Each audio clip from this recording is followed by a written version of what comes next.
I'm recording live Scrabble Conversation. This is Castner Productions. So these 30 people are acting pretty much the same. Why is this? Why is this? Right? Then they're going to be like, okay, well, it's this. This is what's affecting it. This is what's affecting it. And that's how they go off of different medications, too. They'll test 30 people and see how they react to it. Some people will fall over dead. Some people will be cured. And some people will be horribly medicated for the rest of their lives. Medicine, if you take it in a bad way, it's medicine. It's a sin to medicate yourself. That's in your own expectation. I'm going to go back to coloring now. Sorry for eavesdropping. No, it's no problem, man. Yeah. I don't know. All I know is that I don't want nothing less. So have you gone to those meetings too, like those AA meetings?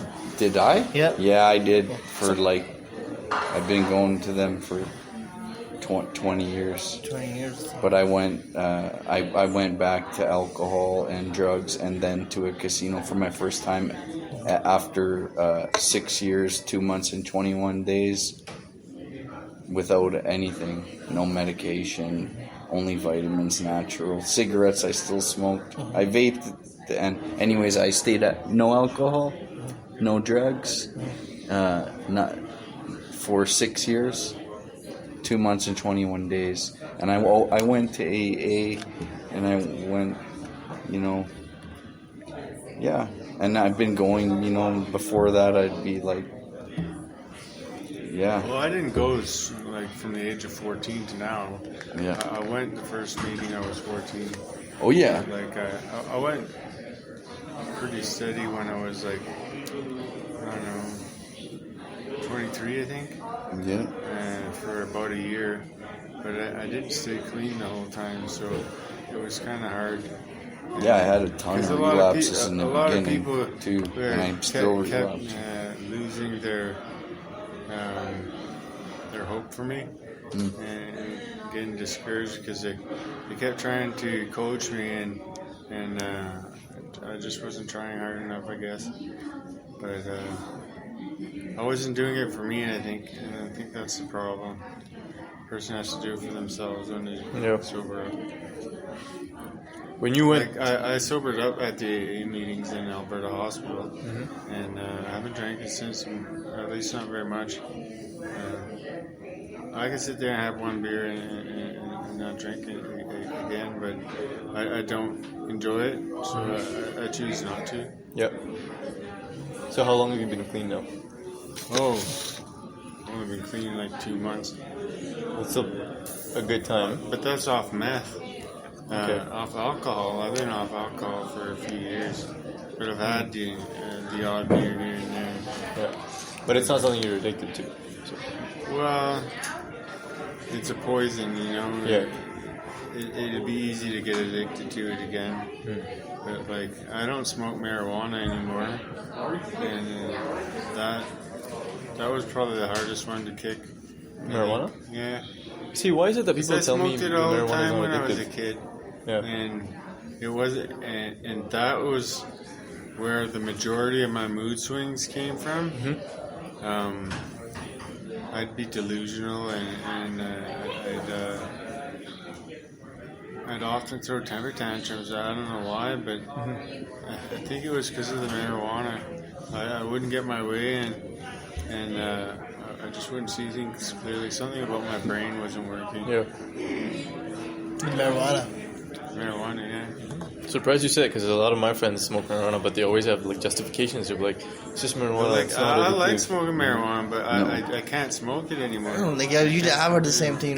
People I know, they smoke marijuana. It's we just get a little lightheaded and something that we didn't it doesn't affect us a lot, and we kind of good mood. Well, when I was a teenager, I smoked marijuana and I just fall asleep, right? And nowadays I smoke marijuana and I get grumpy. I kind of get grumpy. I kind of get a sour attitude. It's not good. That's why I quit smoking it. And that's from the distilleries, not just street dealers, So it's clean. I don't know why. It just has an effect on me. I don't know.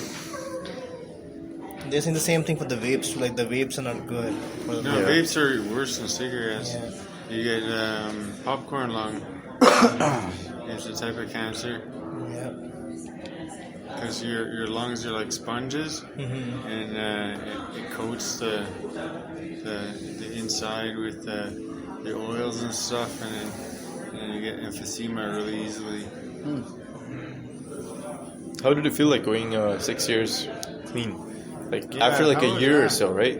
Do you start to lose your desire to do that? No, I didn't have that time.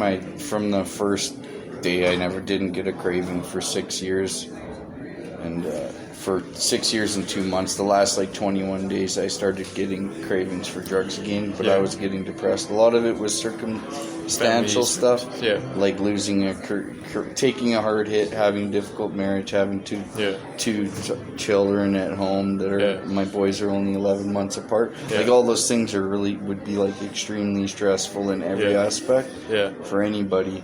But I didn't have any cravings, and I don't get any cravings now. For me, it would be more like, oh, I'm feeling down about something. I can handle like I don't know like much about it, but for me, I've been addicted. When I grew up, I smoked weed every day, starting in grade 9 summer, and then I was a chronic. So it means like I always had like a shitload of weed, smoked weed all day right till I was 19. So like for 5 years, and then I in 17, 18 started doing cocaine, and then and then boom, ended up one day sent somebody to grab me some blow, and they came back with some crack, and I'm like, well, I don't really know what that is. If you try it and you're okay after, I'll have some. I said to my buddy, and he's like, really? Yay! Like that's great. He's the one who brought it back, right? That's what he wanted to do. And then I tried it, and instantly, because I was already addicted to coke, and then I got addicted to that.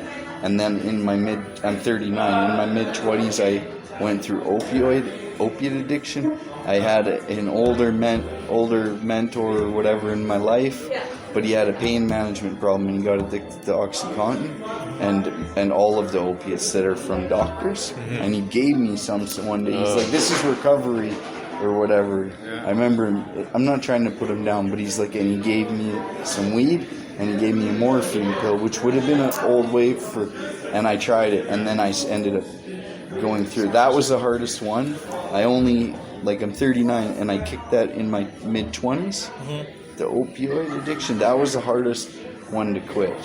Like, it was the worst withdrawal. The only thing that I had for withdrawal, I didn't do methadone, and I didn't have Suboxone, but I got hospitalized for a little while, and they gave me some Seroquel. But even after I quit opiates, I still went on a relapse, and I drank beer for 1 year, and I drank beer and I did drugs before I got clean. When I really started to get clean and like sober, I was like 27.